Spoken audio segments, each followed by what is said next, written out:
Well, hello, our fellow friends, our fellow neighbors, and our fellow shining stars. Our next trolley stop is here, and our next trolley stop is now. Welcome back to another all-new episode of PR from the Heart's children's book spotlight series. To be precise, we have reached episode number 207.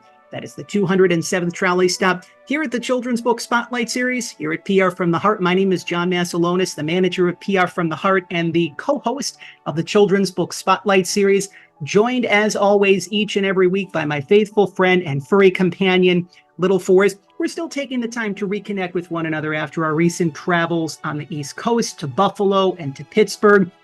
We are super excited to spend some quality time with all of you, wherever you are, wherever you may be here, because today we're going to be talking about the importance of mending broken hearts.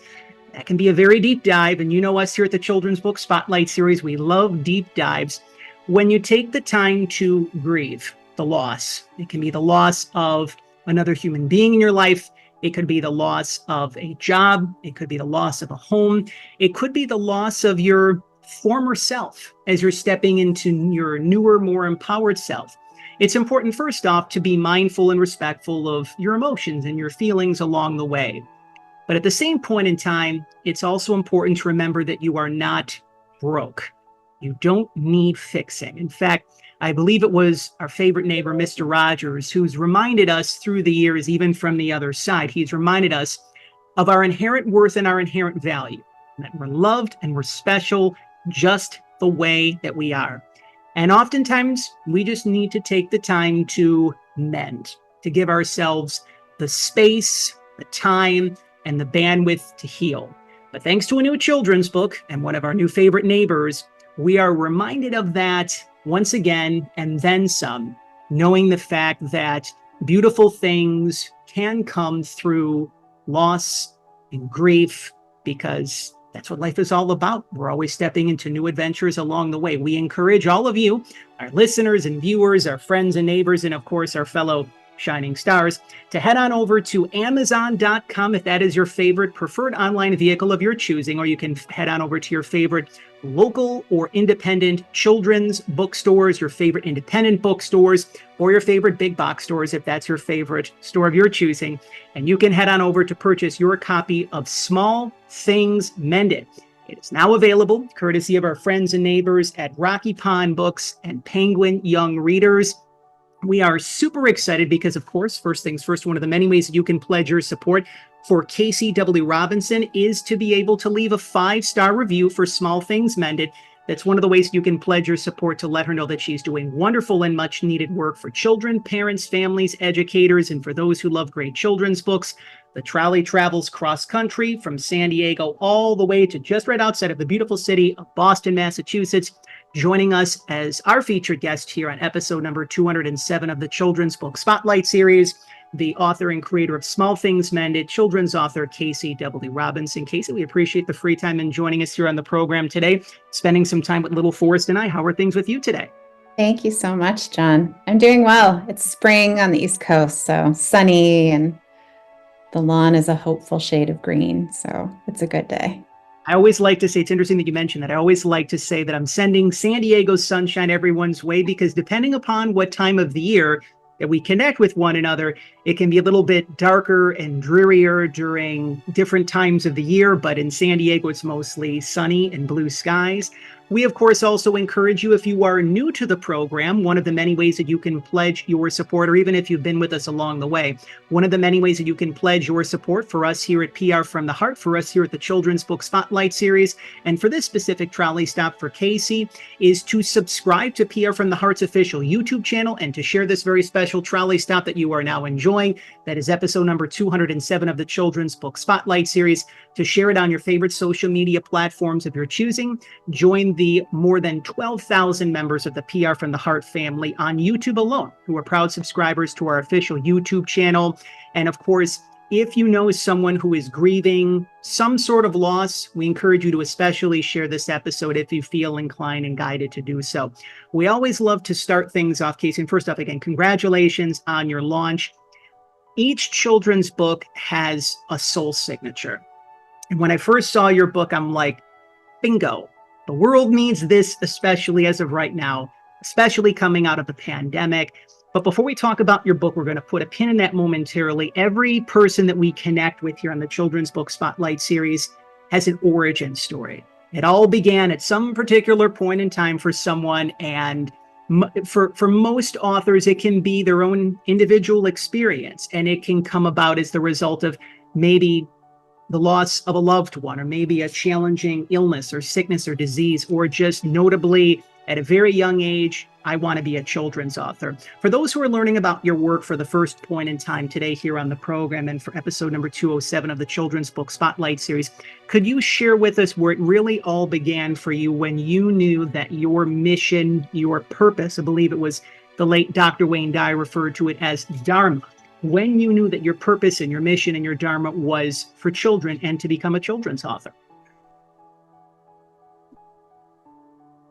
Two moments spring to mind. The first was when I was little, and I think this was more about the realization that I loved story. Was when I was in third grade, and I had written a story. We had an assignment to write a directional story, so we had to write using directional terms like go north and south, and just those types of things. So I wrote this epic story about a bug trying to get from one end of the classroom to the other. And it was like Indiana Jones of directional stories. So it was a fun story, and I had a really good time writing it. And I was waiting my turn to read it aloud, and all these other kids were reading their stories, and they were nothing like the story that I wrote. And I kept getting more and more panicked that I had done it wrong. And so I thought, okay, well, I'm going to change it on the fly when it's my turn to read it aloud. And then, of course, I couldn't do that. That was beyond my skill set at the time. So I ended up reading the story that I had. And my teacher told me afterward that I was a writer. She said, "You are a storyteller. You are a writer." And I loved this teacher generally anyway, but I have never forgotten that moment. I think there was something about the juxtaposition, fear, the intense amount of fear that I felt making, a fool of myself. That's what I was worried about, and that I had done something incorrect. And then realizing that, in fact, the joy that I felt writing the story meant something. So that was I would say the first poignant moment. And then the second wasn't until I was 40, and I had little kids, and I was reading a lot of picture books, day in, day out, again, from a place of joy. And I don't remember the exact moment, but I started to wonder about the format of the picture book. And I realized that, I have never been a writer who is extremely prolific. I tend to write more poetry than prose. And so I never thought I would be writing books to publish. I didn't think I was a novelist. But the picture book is in many ways poetry. So few words, and you have to do so much with so little. And the stories themselves are so distilled. You have to write distilled for kids, that I started to wonder about it. And so I signed up for a class, a local class taught by a wonderful writer. And she sort of went down the list of all the things that picture books need to do if you're going to write a good one. And I understood everything on that list at an intuitive level. And I left thinking, I think I know something about myself that I can't unknow. I think I want to do this. So then I had to figure out how. But that was a turning point. I knew I had a hunch then that I wanted to write books for kids, and that I could.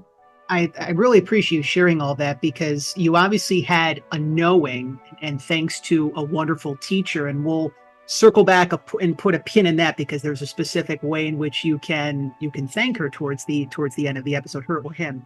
Um, when we're moving through the process of doing something for the first time, or just throughout life, there is the human component of us, and then there's the divine component. So as we are human, we can experience challenges and difficulties, obstacles, problems, stressors, troubles, worries. They're all kind of on the same energy level, right? All those words, they're all the same energy level, but eventually we can get through to the other side of those. What specifically comes to mind, whether it be in your journey as an author from the beginning to now, whether it be through the process of creating and writing and publishing Small Things Mended, and we'll obviously dive more into the book momentarily, but what were some of the specific challenges and difficulties that you experienced along the way? And what were some of the things that helped you to get through to the other side of those challenges and difficulties?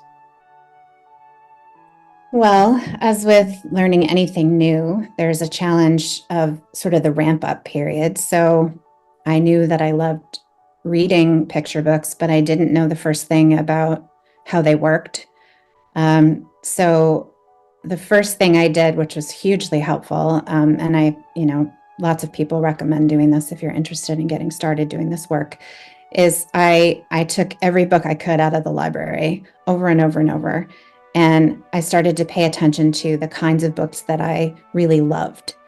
And then I paid attention to who was publishing those books, who was writing those books, who was illustrating those books. You can do a little more digging and find out who is editing those books. And so I started to paint a picture for myself of the landscape that was most attractive to me.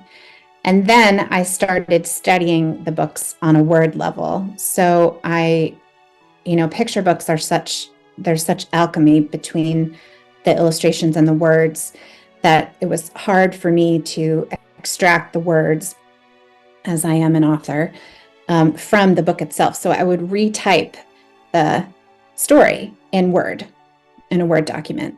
So I could feel, as I'm typing the author's words, I could feel the pace. I could feel the line, the page turns. I could feel, how much real estate I really had to work with. And I started to learn a lot about, the box that is the typical 500 word picture book.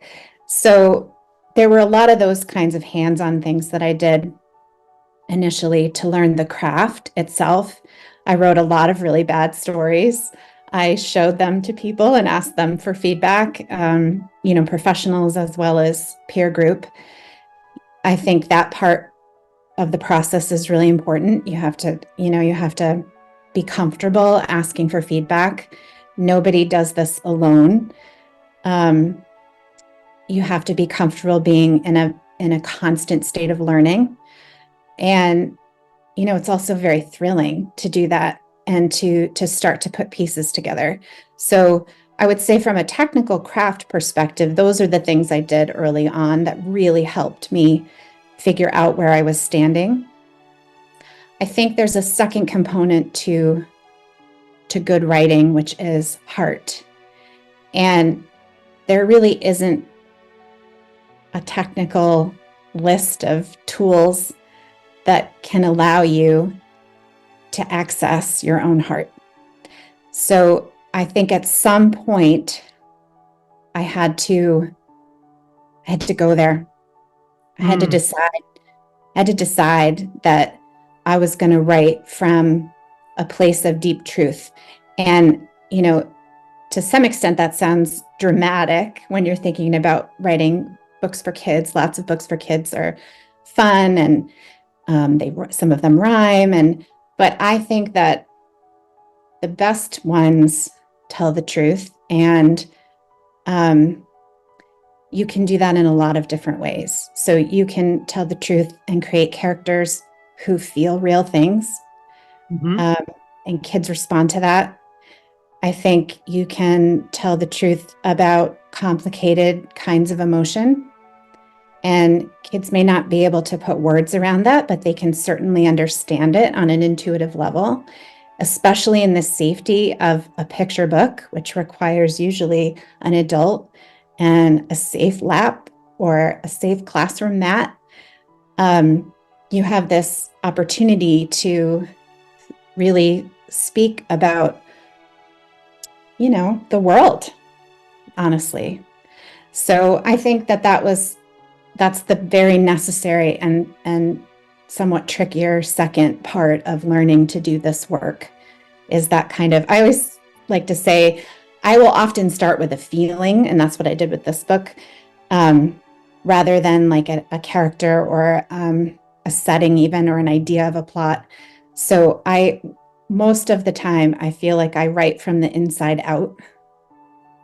And I think that piece of heart really is my place of origin for most of my work. One of the reasons why I feel that your work is some of the best in the world of children's literature, you are speaking to the minds and hearts of children, especially today, and everyone today. It's interesting because I feel that as the result of the pandemic, beforehand with the pandemic, you had like left and right from the perspective of like, here's truth and authenticity and vulnerability. And then it was kind of like, you had to lean in and try to figure other people out. And there was this gray area, and you kind of had to spend time. Is this thing legit? Is this person real? Is this person authentic? Now you know what is real, what is true, what is authentic to you very quickly. And kids, especially today, they're more intuitive at younger ages than what we were growing up. In the process, they are sharp as a tack, as some people might say. So not being afraid to go there in terms of talking to kids about their emotions and feelings. I just spent several days out in the Pittsburgh, Pennsylvania area, including doing research at the Fred Rogers Institute. And Mr. Rogers, of course, was known very much so for not being afraid to go there and talking to kids about their emotions and feelings. And there's a beloved phrase that was so well known that they even utilized it in the Tom Hanks Mr. Rogers film A Beautiful Day in the Neighborhood, that anything that is mentionable is manageable, and anything that is manageable is mentionable. Could you really share with us, from the perspective of a children's author, from a mom, from a fellow human being, why it's really important for us to be able to communicate to our kids about their emotions and feelings, and to be there with them, and the use of children's books? Like, for 10 years, I've been doing publicity work for children's authors, and there's still the part of me that says there's something about children's books, but I can't put it into words. It's more of a feeling. It's more of an energy. As you said, it's more of a safe space. So those probably might be the best words to be able to utilize. But what do you feel that it is about children's books that really helps kids to know that even if something looks challenging on the surface, even if it looks very daunting, even if they're moving through whatever emotion that they're feeling through, or a myriad of emotions and feelings, that the children's book will help them to be able to move through that? What is it about children's books that you feel? I think children's books, in particular, picture books, must contain hope. Hope can look like a lot of different things, so it doesn't have to be necessarily a happy ending per se, but it has to contain hope. And I think there is something really comforting about a book, about the opportunity to know the book inside and out. It becomes familiar and predictable in a good way. I think good picture books also will often contain layers that continue to surprise and delight both the kids and the grown-ups reading the books. I think that, you can't really extract, for me, I can't really extract the relationship. I'm thinking as a mom, when I read books, or especially when my girls were little, there's such a sweet intimacy there. with the sharing of a story. And I think that when you're learning to make sense of the world, which is what books at that young age do, then it just feels good. It feels safe. It feels comforting. And that's true of all books, not just the books that are about, grief and recovery, or the comfort of a good friend, or it doesn't really matter. It's the experience of it as much as the content of it. Agreed. And I appreciate you really communicating that as well to our listeners and viewers, because whether it be a story about kindness, or whether it be a story about self-love, or the importance of community, all of these stories, especially now, are needed because, again, there are kids out there that feel that no one cares about them, that no one loves them. And when they take the time to be able to connect with a children's book, one of my favorite phrases from Mr. Rogers, even though he described it about his program, and when he was speaking in front of Senator John Pastore trying to secure $20 million worth of funding for PBS, he used the term resource of care. He said, "What I do, Senator Pastore, is a resource of care for kids." And that's just the perfect way to be able to describe children's books as well, too. We hope that you are fully enjoying your time here with us here on episode number 207 of the Children's Book Spotlight Series. Joining us as our featured guest here on the program this week, joining little Forrest and I, is Casey W. Robinson. We encourage all of you, our listeners and viewers, our friends and neighbors, and of course our fellow shining stars, to head on over to Casey's official website, which we have included in the description below. If Amazon.com is your preferred online vehicle of your choosing, be sure to leave a 5-star review. That is one of the many ways that you can pledge your support for Casey and for the release of her brand new children's book, again, Small Things Mended. Again, you can leave 5-star reviews for her work, letting her know that she's doing wonderful and much needed work for children, parents, families, educators, and for those who love great children's books. Again, the team at Rocky Pond Books and Penguin Young Readers did an incredible job. Nancy, your illustrator, as well, too. We want to be sure to give props to them in the process.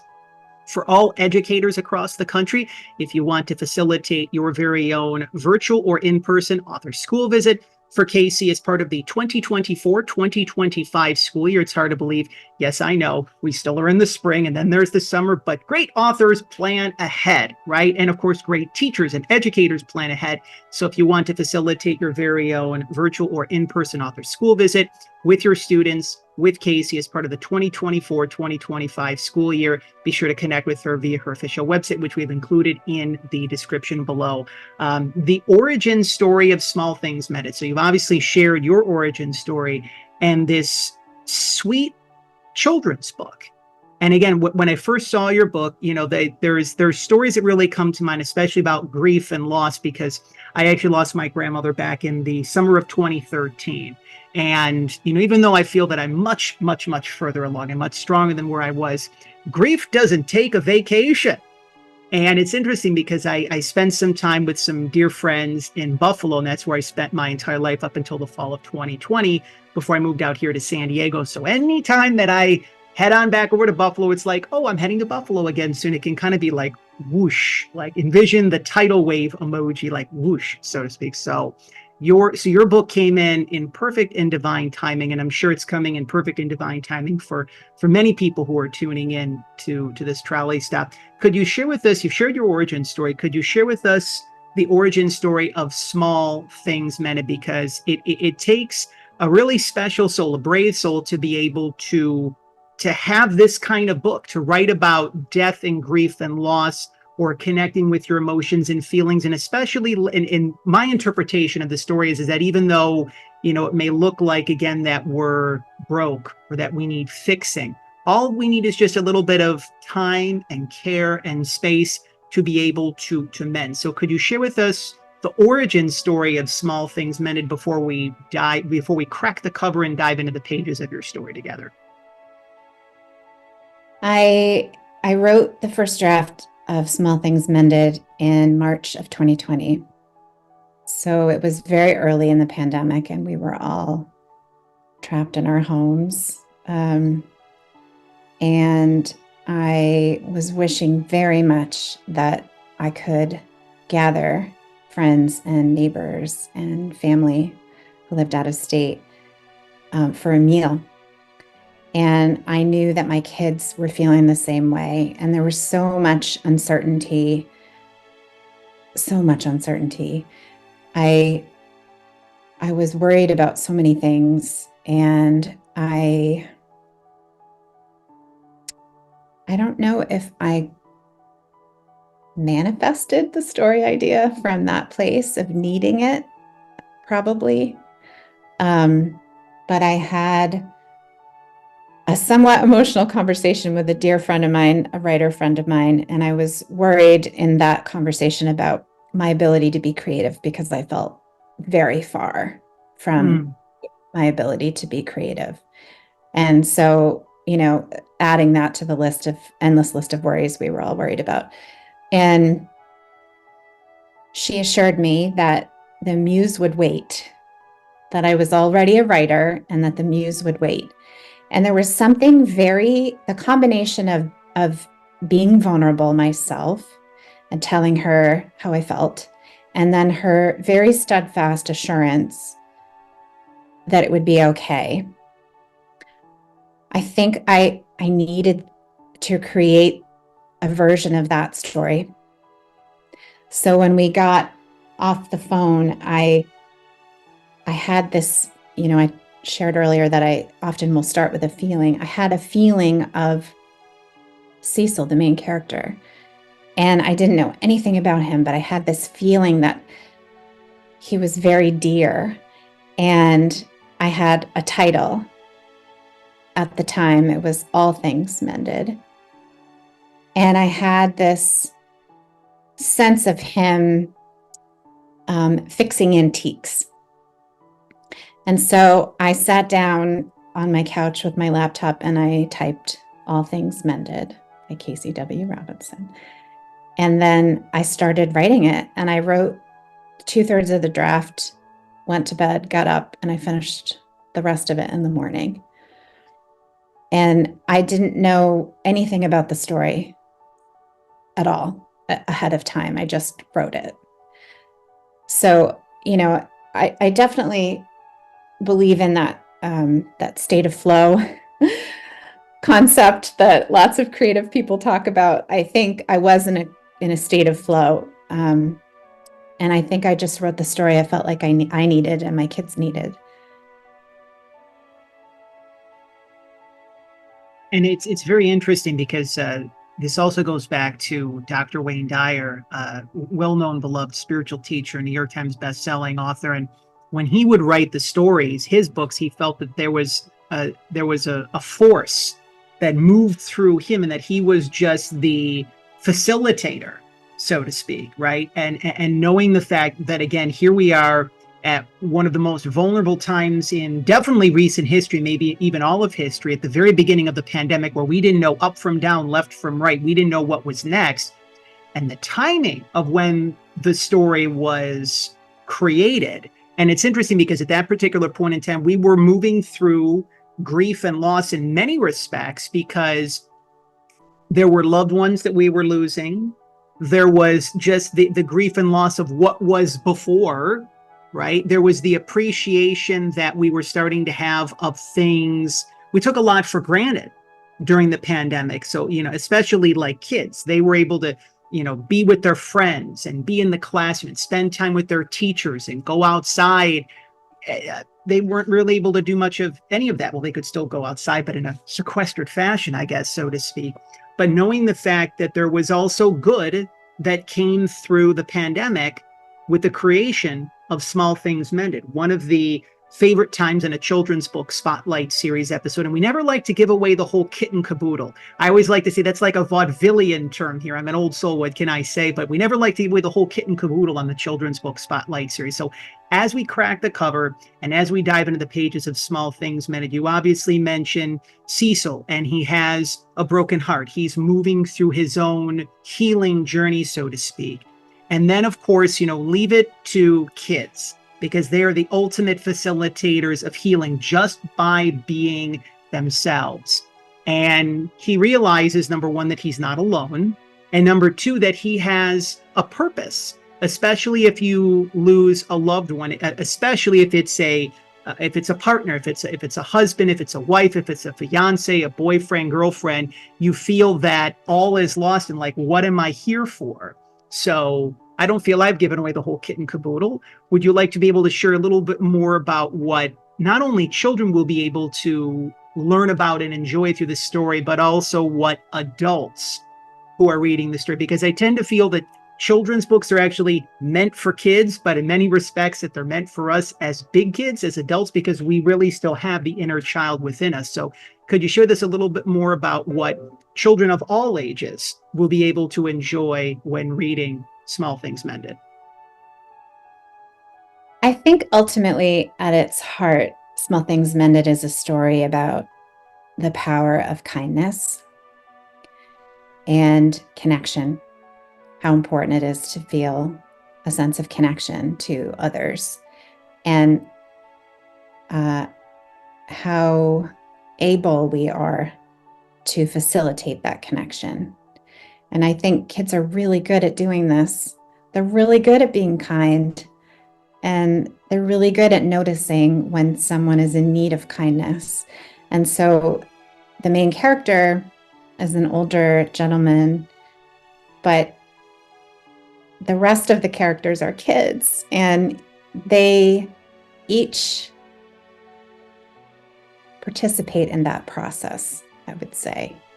And it feels to me that the kids have just as much agency as the main character himself. And even some of the supporting characters, the dog in particular, the dog, which was my illustrator, Nancy Whitesides, that was her creation. The dog was not in my original story, and he is my favorite character in the book. He adds this sense of comfort and loyalty and steadfastness throughout the book that I think kids will really tap into. He doesn't have any words in the story, but his expressions tell so much. So I think there's a lot. I think there's a lot to see. I'm still finding things in the illustrations that are new to me. But I think ultimately it's a story about the necessity of kindness and connection. And that's important, very important, maybe even paramount is actually a better word, because oftentimes when we're moving through grief and loss, we can tend to want to be onto an island unto ourselves. And it is important to give ourselves space where we can be with our emotions and our feelings. But it's important to take the time to get out and to be with people. And this is also one of the things, it's interesting because, again, you've probably heard multiple Mr. Rogers references. So here comes another one. But we're really learning about the reemergence and the significance of neighborhoods. Right. Beforehand, I feel that in many respects, we took neighborhoods for granted. Like, OK, here's the local bakery, and here is the laundromat, and here's the local library, and here's your next door neighbor, and here's the beloved gardener in the neighborhood. Right. And now we have we want to have greater connections with people. We want to have greater connections with our neighborhoods. Could you really share with us? This is a twofold question, but what this story is really teaching us about the importance of our neighborhoods and those people that are in our neighborhoods. And really, we always love to be able to provide some useful tips, tools, and strategies for our listeners and viewers, for our friends and neighbors, and of course, our fellow shining stars who are tuning into the program. What can we do as parents and caregivers and custodians, especially of our youth, to be able to help them to have stronger connections to our neighborhoods, and helping us to do the very same for us at the same point in time? It's a very thoughtful question. I think part of it is, as adults, helping kids be able to articulate their own feelings and their own needs without judgment. And because I think that's the first part of understanding how to connect with others is knowing what you need, but also what you have to give. And I think everyone has something to give, even if it's, just a moment of kindness. Honestly, I mean, that's the initial story of Cecil is he had something to offer. He offered to fix Lily's pocket watch because he could. And sometimes it's easy enough to be useful. It doesn't have to be anything more than that. And it's coming from a true and real place of wanting to be a good neighbor, right? It's that question is, how do you be a good neighbor? And I think we probably don't ask ourselves that question often enough, to be honest. So I think, looking at these picture books are such a good way to give kids a real example of that. How does this person feel? How do you know that? How can you tell? What do you see? What do you notice? In the beginning of the story and also in the end of the story, the expressions are totally different at the end of the story. Something has happened. Something significant has happened. And how do we know that? Those are really important skills to have. I don't know if that answers your question. It's a big question, John. As I mentioned in the PR from the Heart Green Room before we started recording our conversation and this trolley stop, we're not big on surface conversations here. We're very big on thoughtful and intentional questions. And I feel this is even what, don't get me wrong, there are some people that probably still love the surface conversations and they really still serve a purpose. But I feel that, this is just my own, what I have continued to do my part coming out of the pandemic is that, when you take the time to have a conversation with someone, right? Yes, we can do the hello, how are you? How are you? I am fine. I am well. And it's all well and good.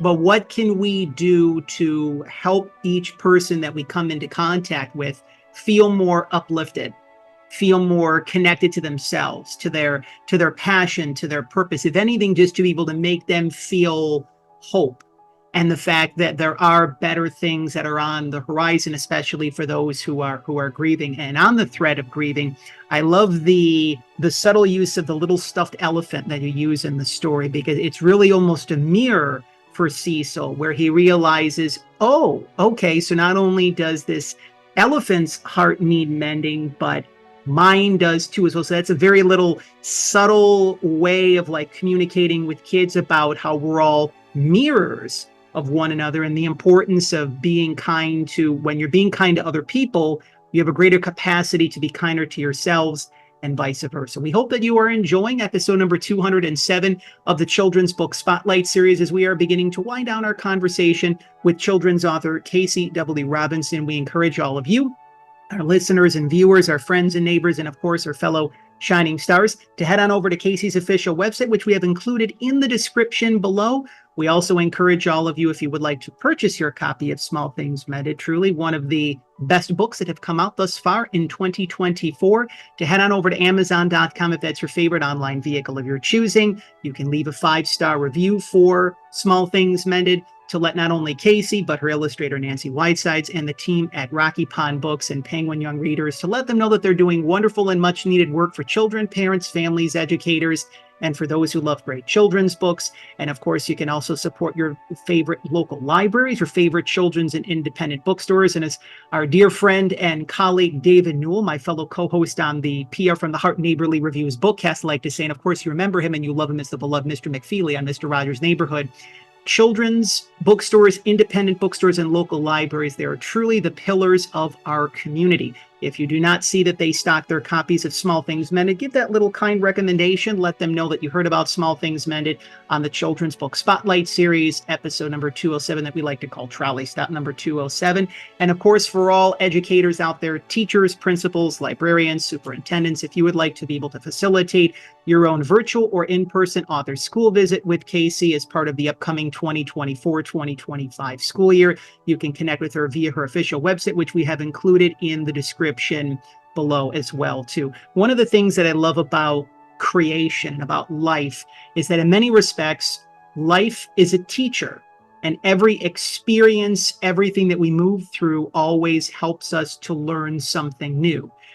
And I'm sure undoubtedly so that Small Things Mended, the creation, the writing, the publishing, now promoting of the book, it's undoubtedly taught you a lot. What has Small Things Mended taught you about yourself, and then also taught you about life?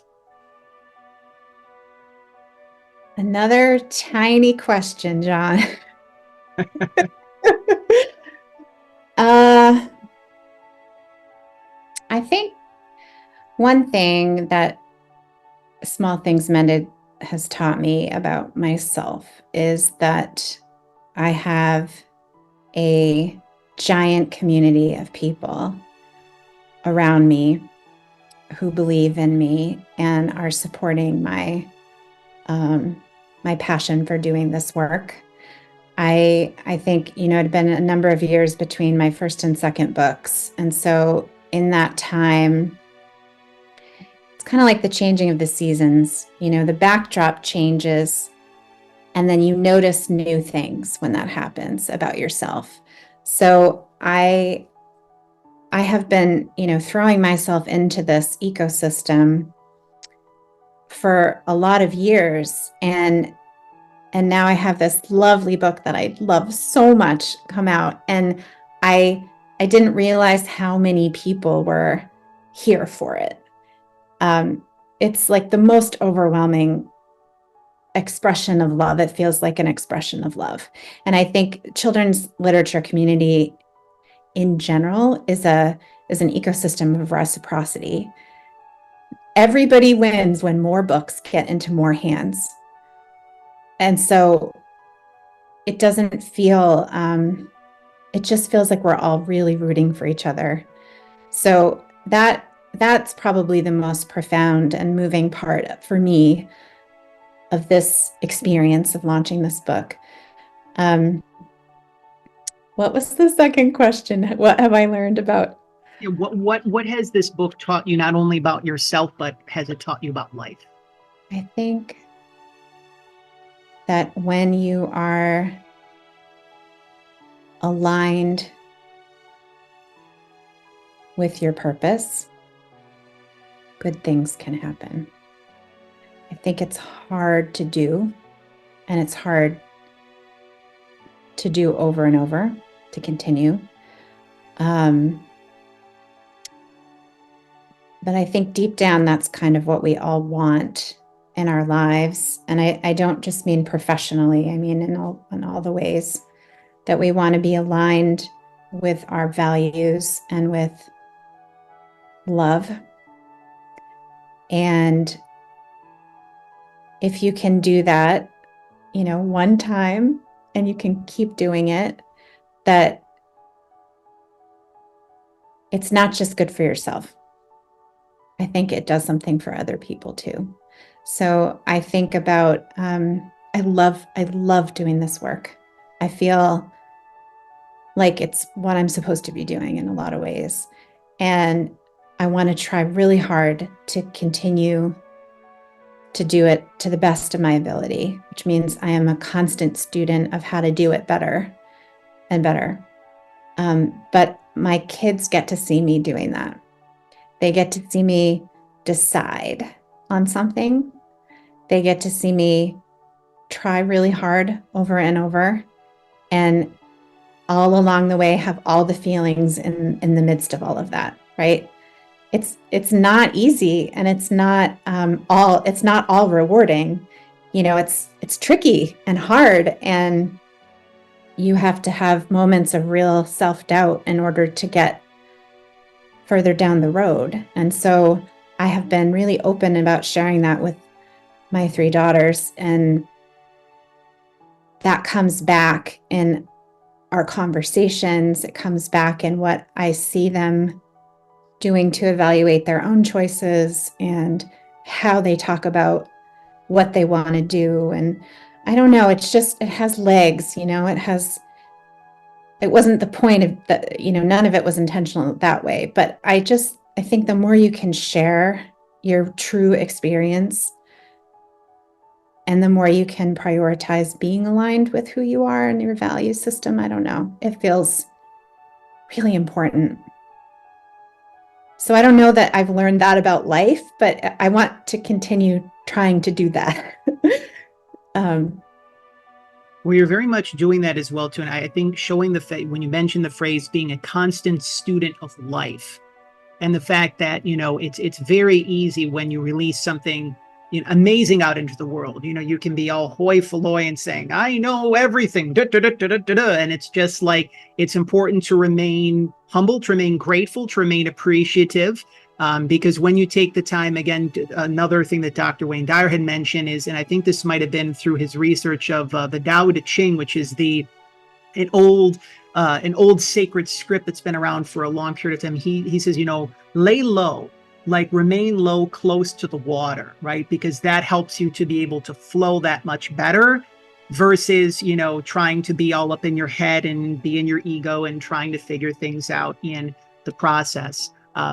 Being able to, there's undoubtedly people who are tuning into the program in some way, shape, or form that are moving through having a broken heart. Again, there's different ways you can have your heart broken. It can be through, again, the loss of a dear loved one. It can be through losing a job or financial resources or a pet, or again, just simply grieving the loss of how things used to be. I know there was a point in time I actually hosted a popular wrestling radio show for over 10 years called Monday Night Mayhem. Complete opposite in the world of professional wrestling and sports entertainment, children's books, right? And there was a time I remember when I grieved the loss of the old me, and it took some time to be able to move through that. There was emotions and feelings and the heaviness. What are some words of encouragement and support that you would like to be able to share for our listeners and viewers, for our friends and neighbors, whether it be children or adults alike who are moving through the healing of a broken heart? What would you like to be able to share with them when it comes to words of encouragement and support? I think one of the most important things to know is that, your feelings are real and you're the one who knows how you feel at any given point in time. And sometimes when you're moving through grief, that may be the only thing you know. It may be too hard to look out even a foot in front of you, and that's okay. The real throes of grief are so disorienting, and I've experienced grief. Most of us have, and I remember feeling really lost and trying to find my center. And my center is how I feel right now. How do I feel in this moment, right this minute? I couldn't necessarily tell you a decision to base on that. Like I didn't know what to do after the fact, but I always knew how I felt in that moment. And that doesn't go away. No one can take that from you. Grief can't take that from you. And sometimes you have to be really still and really quiet in order to tap into that. And sometimes the still and the quiet is really scary, really scary. But you can do that. You can do that. And I think asking for someone to sit with you, in whatever way that works, right? Sometimes people can sit with you and hold space for you from states away. They don't necessarily have to be with you, but I feel like, eventually, for me, when I started to practice that feeling of, that question of how do I feel in this moment, eventually I was able to also then ask, and what do I need in this moment? And it feels like a big question, but sometimes it was a glass of water. And sometimes it was a nap with my blankets pulled around me. And sometimes it was a phone call with a friend. But it's a skill, it's a practice to be able to check in with yourself and then ultimately to know what you need. So I don't know. I feel like everyone has the ability or the opportunity to practice that, to try to do those things. I found those really helpful. And thank you for sharing that. I really feel you touched upon the thread of stillness. And in many respects, we want to keep ourselves so busy and so occupied. And sometimes that serves a purpose. But the more that we're in the doing instead of the being, we don't have the time to be with the big purple elephant in the room. Pardon the use of the expression of the stuffed elephant in your book, right? But we don't have the opportunity to be with whatever that thing is, whether it be the abandonment wound that we have, or the heightened emotions and feelings, the fears, the anxieties, whatever that may necessarily look like. And just by being with those emotions and feelings, by being with ourselves, and how does the expression go? That the only way out when it comes to healing is through, as the expression goes. There are two ways that we love to close out every children's book spotlight series, and we always feel the spirit of our favorite neighbor, Mr. Rogers, especially when we spend some time with our friends at the Fred Rogers Institute in Latrobe, Pennsylvania, just right outside of Pittsburgh.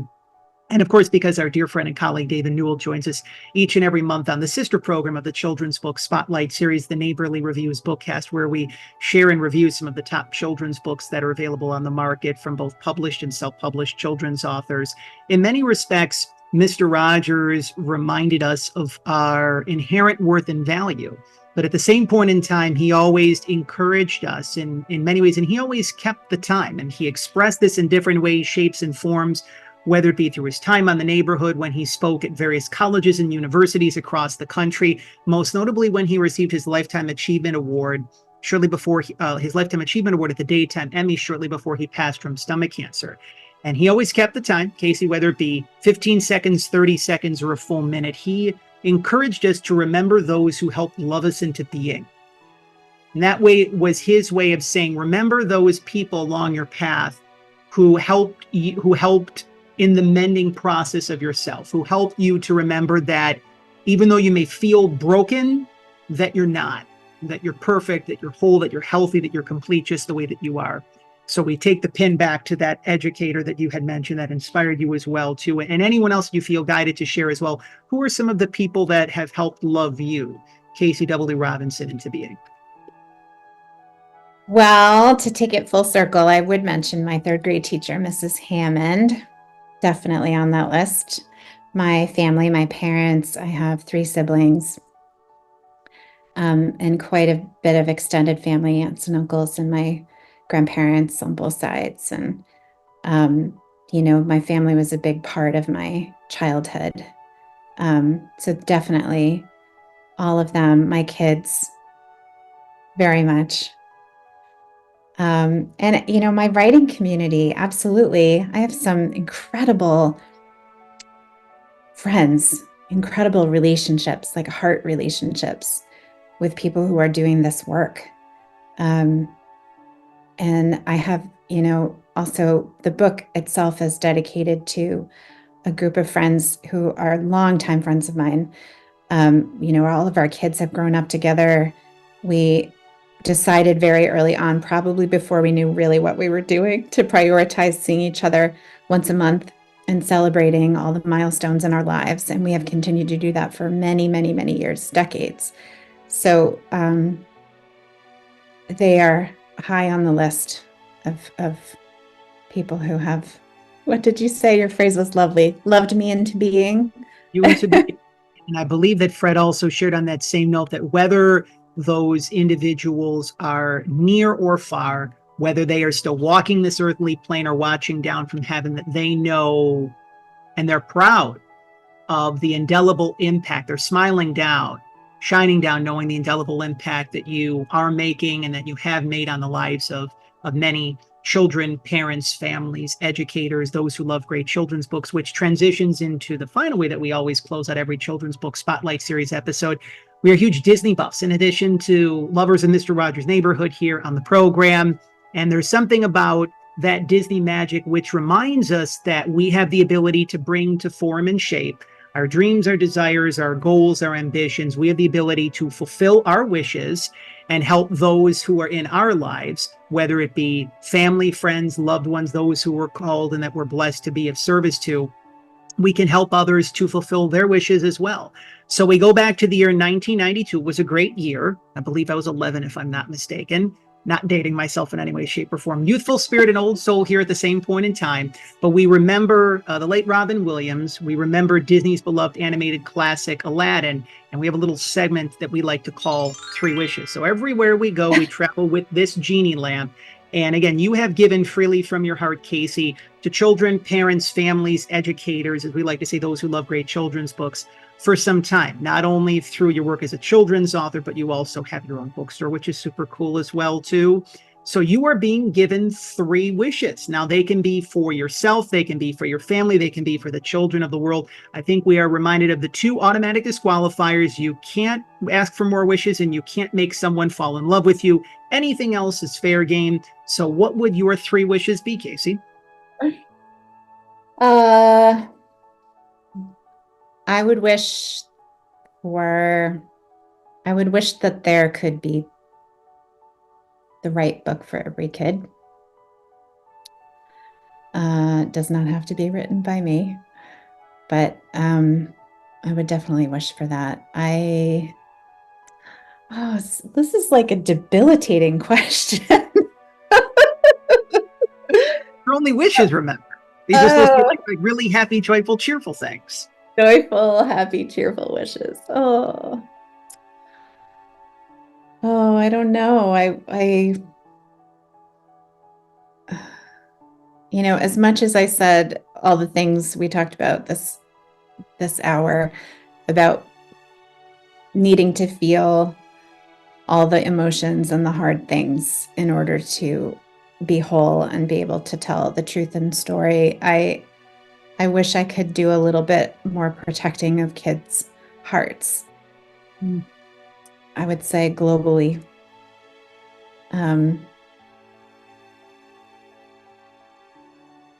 Yeah, that's two, right? Do I have one more? I believe you have one more left, yes. You can always save it for a rainy day. You don't necessarily have to use the wish now. You can just remember this trolley stop and then go back to that and say, I still have one wish according to John and the universe.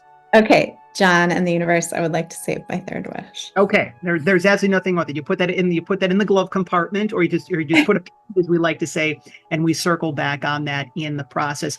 Now, of course, one of the fastest growing recommendations in the world of children's literature is very akin to, yet completely different. If you remember the beloved late movie critic duo from the 80s and 90s, Siskel and Ebert, when they loved a film, they gave it 2 thumbs up. Well, as little Forrest, my faithful furry friend and companion who I just woke up from a nap, when he loves a children's book, he gives it 2 paws up. I know I woke you up from a nap, little guy. So little Forrest proudly gives Small Things Mended 2 paws up and then some again. That is one of the fastest growing recommendations in the world of children's literature. We again encourage all of you, our listeners and viewers, our friends and neighbors, and of course our fellow shining stars, to head on over to Casey's official website, which we've included in the description below. We've also included her social media platforms below. Keep the conversation going. Post children's book spotlight series, as we like to say, for all educators, teachers, principals, librarians, and superintendents. If you want to facilitate your own virtual or in-person author school visit with Casey as part of the 2024-2025 school year, you can connect with her via her official website below to, again, facilitate your very own author school visit, whether it be virtual or in person, for your students for the upcoming school year in the process. If you head on over to your favorite local bookstore, your favorite independent bookstore, your favorite children's or independent bookstore, your favorite local library, be sure that they stock their copies of Small Things Mended. If they do not stock their copies, make sure that you make that kind recommendation that they do. And again, if Amazon.com is your preferred online vehicle of your choosing, be sure to leave a 5-star review after purchasing and enjoying your copy of Small Things Mended. That lets Casey, as well as her illustrator, Nancy Whitesides, and the team at Rocky Pond Books and Penguin Young Readers, letting them know that they're doing wonderful and much needed work for children, parents, families, educators, and those who love great children's books. But when we hear the trolley, that means that it is time to go. But fear not, there are many more magical trolley stops to come. Here on the Children's Book Spotlight series, we're entering into some of our favorite times of the year, because hard to believe that we're going to be celebrating our 10-year anniversary of being of support and service to children's authors across the country and around the world. And that, of course, coincides with the upcoming back-to-school season and the upcoming holiday season, the 6-year anniversary of the Children's Book Spotlight series. So if you are a children's author, or if you are a middle grade author and would love to share your inspiring story in the release of your brand new children's book, just as Casey did here today on the program as part of episode number 207 of the Children's Book Spotlight series, we encourage you to connect with us via our official website, prfromtheheart.com, or connect with us via any of our social media platforms that you now see on screen: Facebook, Instagram, and X, all at PR From The Heart. And of course, we already mentioned one of our favorite neighbors, one of our dear friends, David Newell. You remember him and you love him as the beloved Mr. McFeely on the popular long-running children's television program, Mr. Rogers' Neighborhood. We just spent some quality time with our friends and neighbors at the Center for Media Innovation in downtown Pittsburgh, recording our 2 newest episodes of the Neighborly Reviews bookcast for the month of April, the month of May.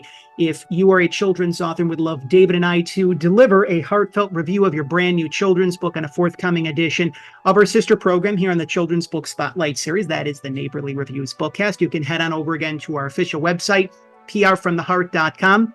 And again, as we are approaching our 10-year anniversary of being of support and service to children's authors, ranging from some of the top authors in the industry like John Parra and Catherine Roy, ranging to those authors whose journeys are just taking flight. If you were a children's author and would love to facilitate your own book media tour in a city of your choosing, or your own national book media tour crisscrossing the country like many of our authors are doing currently, head on over to our official website, prfromtheheart.com. Schedule your courtesy connection call and let us see how we can be of service to you. One final time, if you haven't had the chance to do so, because we've given several friendly reminders and little Easter eggs throughout the course of our time here together today, head on over to Casey's official website, which we've included in the description below. Head on over to Amazon.com if that is your preferred online vehicle of your choosing.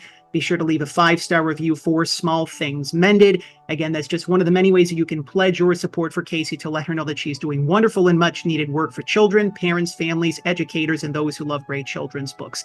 If this episode of the Children's Book Spotlight series has inspired you, if you've learned a lot through our time together today, if anything you say, you know what, I realize, Casey and John, that I am not broken. There is no fixing me. I'm going to accept myself just the way that I am. And even if I'm moving through something, whether it be grief and loss or just a bad day along the way, we encourage you to subscribe to PR From The Heart's official YouTube channel. Share this very special trolley stop that you have been enjoying. That is episode number 207 of the Children's Book Spotlight series. Again, one of the many ways that you can pledge your support for us here at PR From The Heart, for the Children's Book Spotlight series, and for Casey, is to subscribe to PR From The Heart's official YouTube channel and share this trolley stop that you have now enjoyed. And of course, be sure to share it on your favorite social media platforms of your choosing. In the process, you will be joining the more than 12,000 members of the PR From The Heart family who are our fellow friends and neighbors, our subscribers to our official YouTube channel. We want to thank you for your continued support of PR From The Heart, for your continued support of the Children's Book Spotlight series, for your continued support of local libraries, children's and independent bookstores. As we like to say, they're truly the pillars of our community. But above all else, we want to thank you for helping us to walk home the children of the world. Once again, in conclusion, as we feel the presence and the spirit of our favorite neighbor, Mr. Rogers, he again reminded us, and he still does, even though it's from the other side, he reminds us each and every day that we are special, that we are loved in the process. And in many ways, he did that through when he was walking this earthly plane, he weighed 143 pounds, interestingly enough. As I like to say, I think that Mr. Rogers may have met Ponce de Leon in a past life, because 143 pounds, like he was very, very, perfectly shaped, so to speak. But there's 1 letter in I, 4 letters in love, 3 letters in you. So that was his way of reminding us that we're loved and we're special. So it was a little tip of the cap to our favorite neighbor, Mr. Rogers, and his little Forrest and his Casey were kind enough to spend some quality time with us here in our neighborhood. We share our favorite 3 numbers of 243. There's 2 letters in we, 4 letters in love, 3 letters in you. That is our reminder to you that you are loved, that you are whole, that you are healthy, that you are complete, that you are special, just the way that you are loved and special just the way that you are. And if you are moving through the process of mending your heart, to give yourself the time and the space and the bandwidth to be able to do that. But remember, you're not broken. You don't need fixing. That you are divinely perfect just the way that you are. So for Little Forrest, for Casey W. Robinson, for myself, John Masiulionis, thank you for spending some quality time again with us here in our neighborhood. We hope that you have enjoyed episode number 207 of the Children's Book Spotlight series. Some great episodes over the course of these past several trolley stops. New York Times bestselling children's author Brad Meltzer, ESPN Sports Center anchor Elle Duncan.